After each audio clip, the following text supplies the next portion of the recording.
உங்கள் மர்னா ரமேஷ் பேசுகிறேன். பாருங்கள், வின்டர் டிப்ஸ் கிச்சனில் இந்த மாதிரி கேஸை பற்ற வச்சுட்டு கொஞ்சம் லைட்டரையும் தீப்பெட்டியும் இடையே வச்சோம்னா நமுத்து போகாமல் இருக்கும். யூஸ் பண்ணும்போது நல்ல ஈஸியாக யூஸ் பண்ணலாம். நெக்ஸ்ட்டு பாருங்கள், இந்த உப்பில் எப்போவுமே தண்ணி விடும்.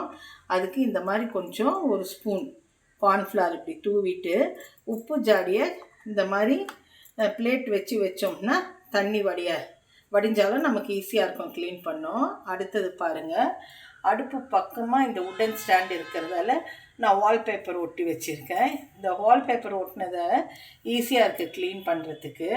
நெக்ஸ்ட்டு பாருங்கள், இந்த மங்கு பாத்திரத்தை வாஷ் பண்ண வேண்டாம். இந்த மாதிரி மூடிங்கில் மட்டும் வாஷ் பண்ணி வச்சோம்னாவே போதும். அடுத்தது பாருங்கள், இந்த வண்டியில் பூண்டு வச்சுருக்கேன்.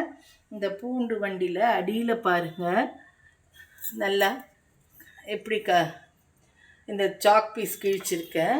ஏன்னா இந்த சீசனில் குட்டி குட்டி கற்பாம்பூச்சி வர வாய்ப்பு, அதுக்காக இந்த மாதிரி சாக் பீஸ் கிழிச்சிருக்கேன். நெக்ஸ்ட்டு பாருங்கள், இந்த வாலில் பாருங்கள் கேலண்டர் மாட்டி வச்சுருக்கேன். கேலண்டர் மாட்ட ஒரு வால் ஸ்டிக்கரு, அந்த ஸ்டிக்கர்லேயும் கற்பாம்பூச்சி வராமல் இருக்க சாக் பீஸ் கிழிச்சு வச்சுருக்கேன். நீங்களும் இந்த மாதிரியெல்லாம் ட்ரை பண்ணி பாருங்கள்.